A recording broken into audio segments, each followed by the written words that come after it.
You've been in a relationship with some famous women. You've dated some of the biggest superstars of all time. Anything you can share with us about Cher? I treasure the time we had together, and she's still a friend. In the late 1990s, they were the ultimate power couple, the god of thunder and the goddess of pop.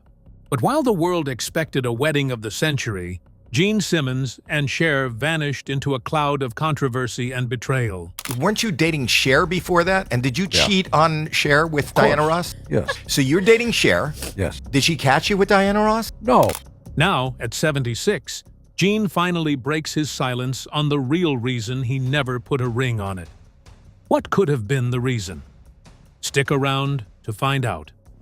To truly understand why this legendary romance eventually went up in flames, we have to go back to the very beginning, where a chance meeting changed their lives forever.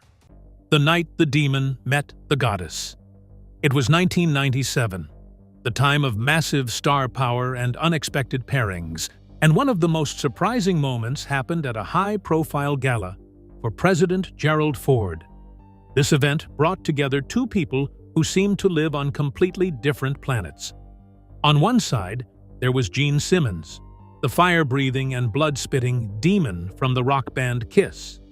On the other side was Cher, the undisputed goddess of pop. While the pairing sounded like a Hollywood fever dream, the chemistry between them was instant and impossible to ignore.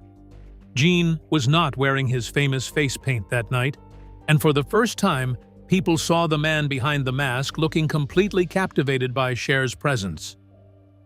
Shortly after that first meeting, Gene had to leave for a massive tour in Japan. You might think a rock star surrounded by thousands of fans would quickly forget a new flame, but Gene did the opposite.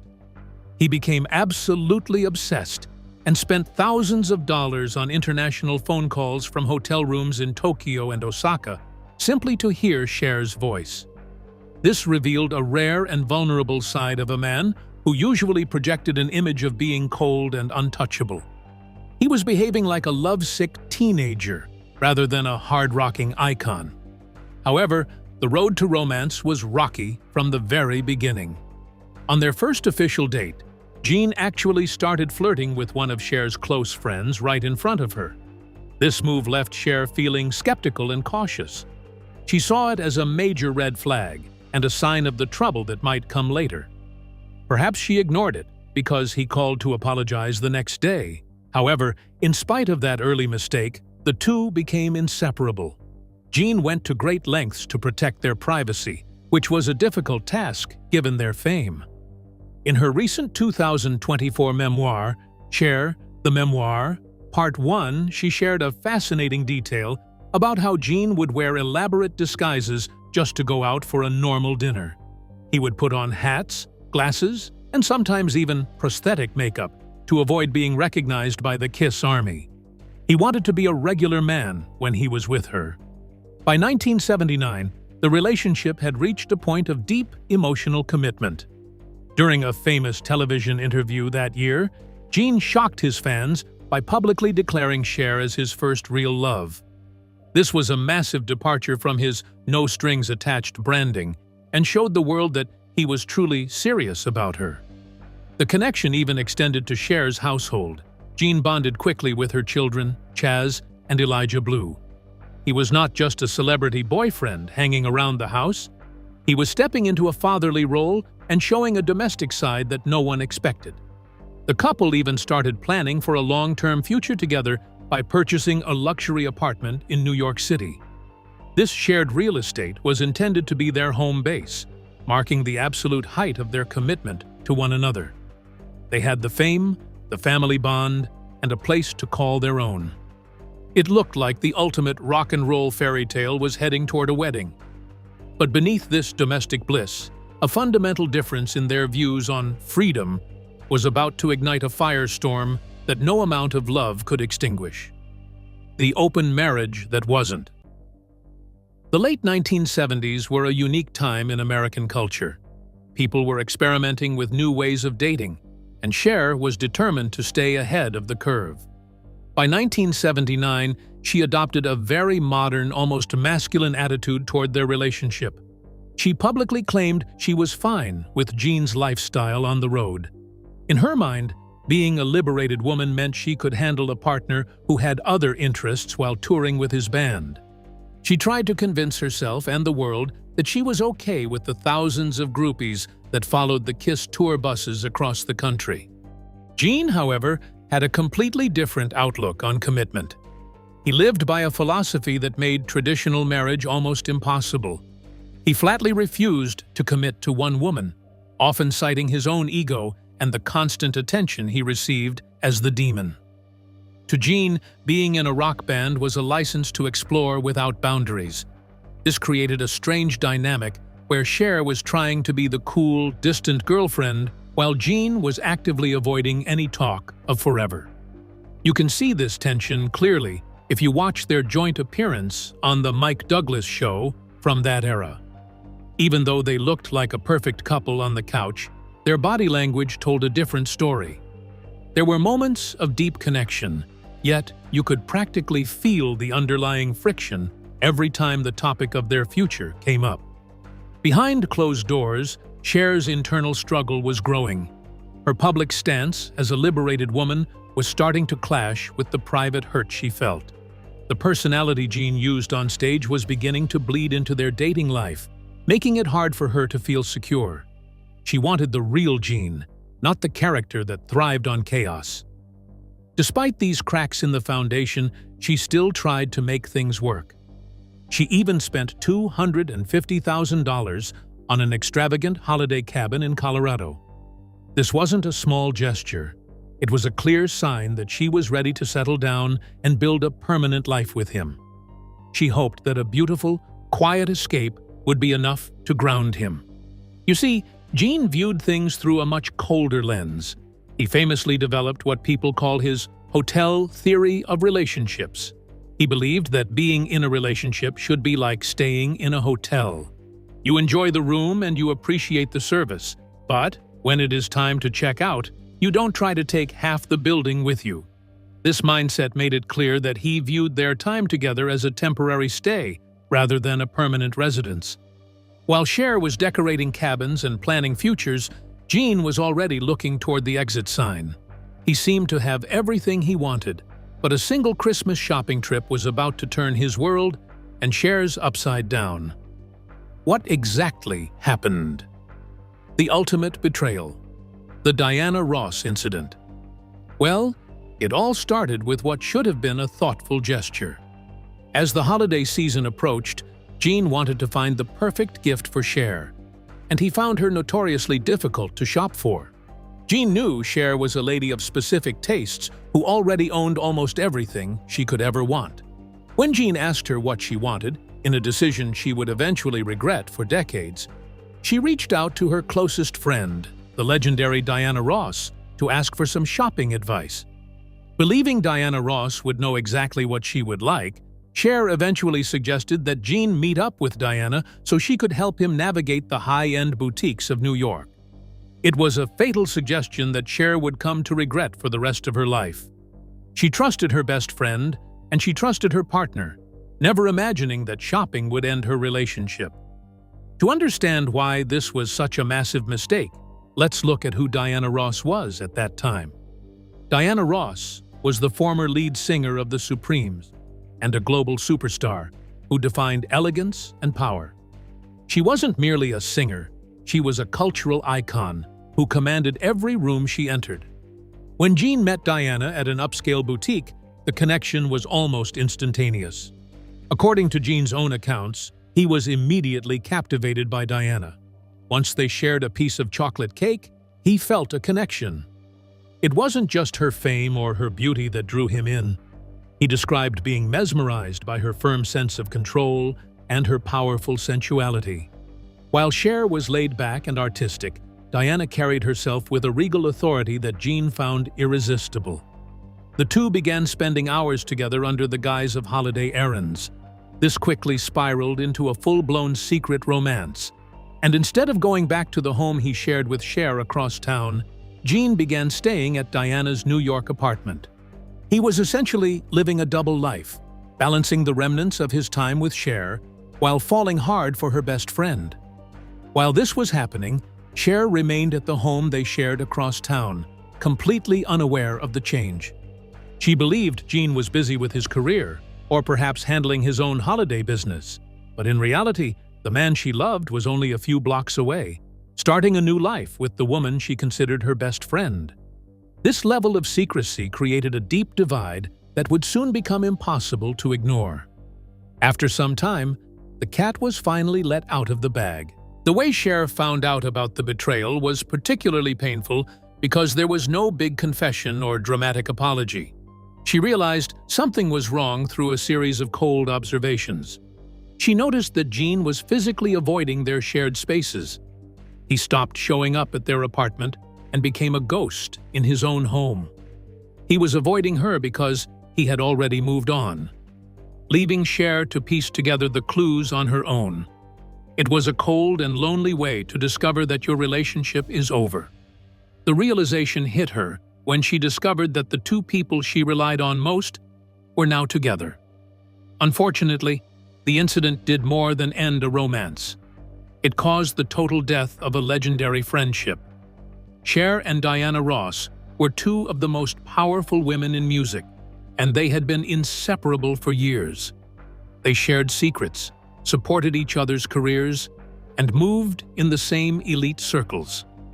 After the betrayal, the rift between them became permanent.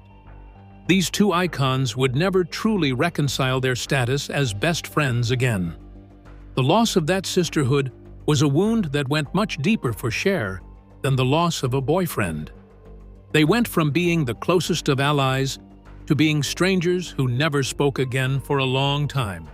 It was a double heartbreak that played in the public eye. However, looking back from his 2026 perspective, Gene offers a complicated justification for his actions. He didn't necessarily frame it as a classic case of cheating. Instead, he described it as following his heart during a very non-monogamous era of rock history. He claimed that the energy of the late 70s made these kinds of shifts feel natural, even if they were devastating to those involved. To him, the transition from Cher to Diana was an evolution of his needs at the time. However, this explanation does little to soften the blow of how it actually went down. While the Diana Ross affair was the catalyst, the deeper reasons for the split were buried in Gene's psychological fear of the word husband, the psychology of the man-whore brand. The relationship with Diana Ross was intense and high-profile, yet it ended about 2 years later for a very specific reason. Both of them were massive stars with demanding schedules and even bigger personalities. Diana was used to being the boss of her own empire, and Gene was used to being the center of his own universe. Eventually, the two drifted apart, as Diana began looking for a different kind of stability, eventually finding it with a Norwegian billionaire shipping magnate, Arne Næss Jr. This left Gene alone again, but he did not run back to a traditional life. He went right back into building the brand that defined him. Gene was incredibly protective of the Kiss brand during this era because he truly believed that getting married would neuter the demon personality. He had spent years creating an image of a dark, fire-breathing rock star who was a predator in the bedroom. He felt that if he became a husband, he would alienate his huge male fan base. These young men looked up to him as a symbol of ultimate freedom and rebellion. Gene worried that a wedding ring would make him look soft or common to his audience. Along with his brand, he was also deeply obsessed with his money. Long before prenups were a standard part of every celebrity divorce, Gene was terrified of financial loss. He looked at marriage as a legal trap that would allow a woman to take half of the fortune he had worked so hard to earn. He spent years studying cohabitation laws to make sure no one could ever claim a piece of his pile without his permission. In his recent 2026 interviews, Gene has opened up even more about what he calls the alpha male complex. He has some very controversial views on biology and relationships. He argues that men are naturally designed to seek out as many beautiful women as possible. He often uses the word mount to describe how he thinks an alpha male should behave. This mindset is not a new development for him. It is rooted in his childhood and the influence of his mother, Flora, who was a Holocaust survivor. Because of the trauma she experienced, Gene grew up feeling that the world was an unsafe place. He believed that the only way to survive was to have total control over his surroundings and his money. To Gene, emotional vulnerability felt like a weakness that could lead to disaster. Staying single was his way of keeping his guard up, so he could never be hurt or controlled by anyone else. This need for dominance explains why his time with Cher was so explosive. Cher was a global icon and a goddess in her own right. She had her own money, her own fame, and her own strong will. Because she was his equal, it was impossible for Gene to be the dominant partner. Their relationship was a constant battle of egos where neither side wanted to back down. Years later, we saw a massive power shift when Gene met another woman. The difference was that this particular woman was willing to play the long game. Who was she? The Shannon Tweed comparison. Why she succeeded.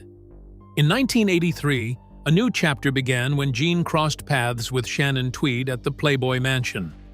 Shannon was a massive celebrity in her own right, having earned the title of Playmate of the Year and building a successful career as an actress. She was stunning, smart, and possessed a level of composure that immediately caught Gene's eye during one of Hugh Hefner's legendary star-studded parties. Their relationship started in the heat of the 80s rock scene, a time when Gene was arguably at his most famous and most reckless. Unlike his previous flings, this connection stuck, though it would be a very long road before any vows were ever exchanged. Shannon entered his world when the kiss machine was firing on all cylinders, and she managed to find a space for herself within that chaos. This period is often described as the 28-year test. It stands as a powerful example of Shannon's incredible patience and her ability to handle the complicated demon persona. She was the only woman who proved capable of taming him, and she did it by playing a very strategic long game. While other women might have demanded commitment or a big wedding within the first few years, Shannon chose a completely different path. She understood that Gene viewed traditional marriage as a trap for wimps, a belief he held firmly throughout the 70s and 80s. He saw himself as an outlaw who could not be tied down by a piece of paper or a legal contract. Shannon stayed by his side through the world tours and the endless stream of groupies, slowly building a life and raising their children, Nick and Sophie, without ever forcing the issue of a ring. From his current perspective as a 76-year-old, Gene admits that the 80s were his peak selfish era. He was completely obsessed with the Kiss brand and his own growing fortune. He felt that being a husband would make him look weak to his fans and destroy the dangerous image he had worked so hard to create. He wanted to be the man every guy envied and every woman wanted. But then, when we look deeper, Cher was unfortunately a casualty of this specific timing. She was a woman who knew her worth and had a very clear now or never attitude about commitment. She was a superstar who would not have had the time to wait in the wings for 3 decades for a man to decide he was ready to grow up. The era really did not allow for the kind of compromise Gene eventually made later in life. Well, the personalities of these two women could not have been more different. Cher's fierce independence meant she was never going to accept a secondary role. If he was not all in, she was ready to walk away and find someone who was. Shannon, however, utilized strategic endurance as her primary tool. She offered Gene a domestic sanctuary where he could be himself, without the heavy pressure of a formal title. This allowed him to maintain his bachelor identity in the public eye while enjoying the benefits of a stable, loving family at home. She gave him the space to be the rock star he wanted to be, while she quietly became the foundation of his entire world. She waited until he had exhausted all his excuses and finally saw that she was his greatest asset and his most loyal partner. By the time 2011 rolled around, Gene was 62 years old and his outlook on life had shifted significantly. He finally folded and proposed, leading to a massive wedding that many fans thought would never happen. This change of heart was only possible because Gene had an epiphany that he might die alone. He saw that Shannon had stayed through every storm and every scandal, proving her loyalty beyond any doubt. During the years he was with Cher, he was still too hungry for fame and too afraid of losing his edge to ever consider such a move. He needed to age and see the value of a lifelong partner before he could walk down that aisle. Even after the marriage to Shannon, Gene's thoughts often drifted back to the woman he left for her best friend. 2026. Revelations. Gene's regrets at 76. Now that he is 76, Gene Simmons is opening up about parts of his life he once kept tightly locked away. In recent conversations during 2026, he has been surprisingly reflective regarding his time with Cher. He recently described her as an untainted soul, which is a massive compliment coming from a man who has spent over half a century in the shark-infested waters of the music industry. To Gene, Cher represented something rare and authentic that he hasn't found anywhere else. This high level of respect suggests that despite all the groupies and the fame, Cher occupied a space in his heart that remained protected from his stage persona. This lingering connection is why he continues to bring her name up in interviews even today. For many fans, it is clear that Cher is the one that got away. You can hear it in the way he discusses their history. It sounds like a wound that never quite finished healing. He isn't merely talking about a former girlfriend. He is talking about a person who truly saw him for who he was.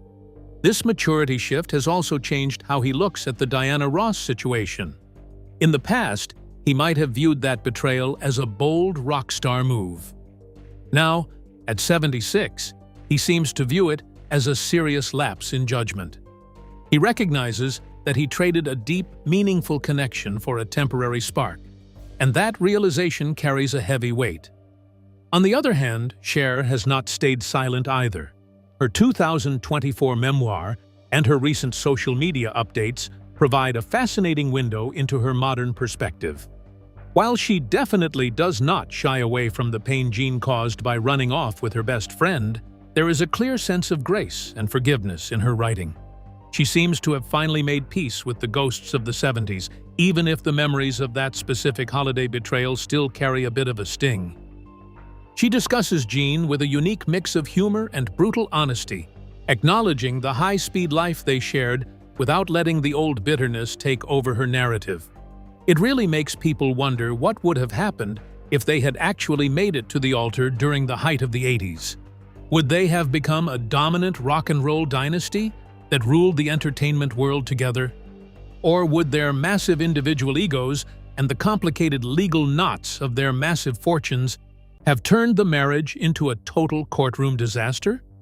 Most industry experts believe that two such huge stars would have struggled to find a healthy balance, likely leading to one of the most expensive and publicized divorces in Hollywood history. They were both at the peak of their powers, and neither was ready to play a supporting role. But the story doesn't end with a what if. It ends with the surprising reality of where these two legends stand today. The modern relationship. Are they friends? Over the last decade, public sightings of Gene and Cher together have been extremely rare, yet they are always marked by a sense of calm. There is no overt hostility or lingering bitterness when they happen to be in the same room at an industry event. Instead of the fire and drama of the 70s, they have settled into a quiet and respectful distance. Gene has even become one of Cher's most vocal supporters in recent years. During her massive career resurgence in 2024 and 2025, Gene went on record several times to praise her staying power. He was especially vocal during her long-awaited induction into the Rock and Roll Hall of Fame. He made it clear that he viewed her as a true pioneer who deserved every bit of the recognition she was receiving. The most fascinating part of this modern dynamic involves the third person in that famous triangle, Diana Ross. Many fans wonder if these three icons ever occupy the same space in 2026. While they may not be grabbing dinner together, the 40-year-old feud has definitely lost its edge. The relationship between Cher and Diana Ross has a particularly interesting history of its own. Right after the breakup in 1980, Cher actually tried to be the bigger person. She even attended a kiss rehearsal alongside Diana to show that she was still supportive. However, that attempt at being a good sport didn't last long. The friendship reportedly cooled off very quickly after that day, and several sources claim the two women stopped speaking entirely for many years. The betrayal was simply too fresh and too personal for a simple rehearsal visit to fix. Thankfully, time has a way of softening even the deepest grudges. In recent years, Cher has used her social media platforms to send olive branches toward Diana. This signals to the world that the old drama is finally behind them.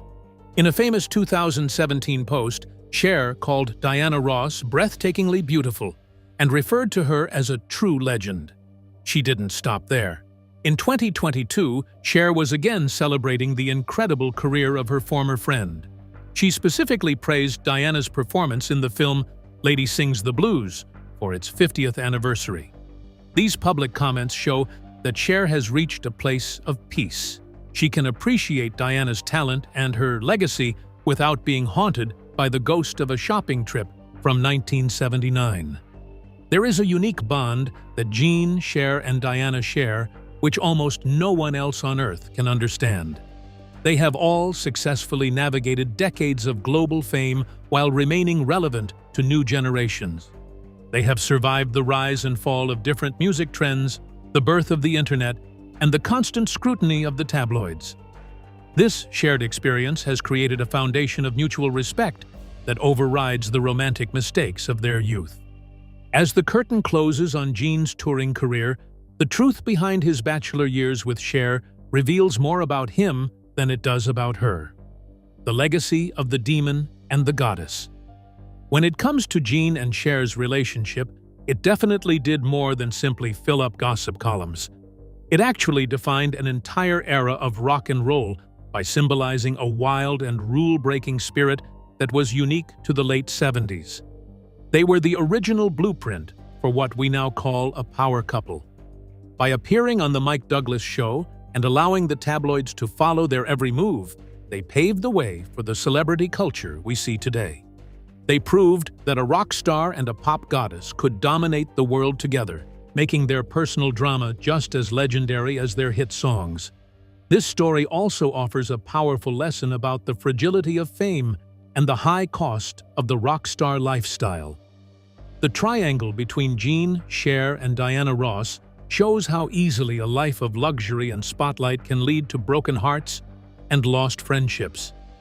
In his latest 2026 exposé, Jean has been very clear about his feelings. He recently stated that his time with Cher was deeply cherished. Well, Jean didn't avoid marriage because he lacked love for Cher. He avoided it because he was more in love with the demon. He wasn't willing to let a wedding ring interfere with the dark and dangerous image he spent years building. He chose his career and his character over the woman he loved, a decision that has defined his legacy for nearly half a century. Which of these legendary women do you think was the better match for Jean? Should he have fought harder for Cher? Or was Shannon Tweed the only one with the patience to truly handle him? Let us know your thoughts in the comments. Be sure to like, share, and subscribe to our channel. For more content like this, tap on the next video on your screen.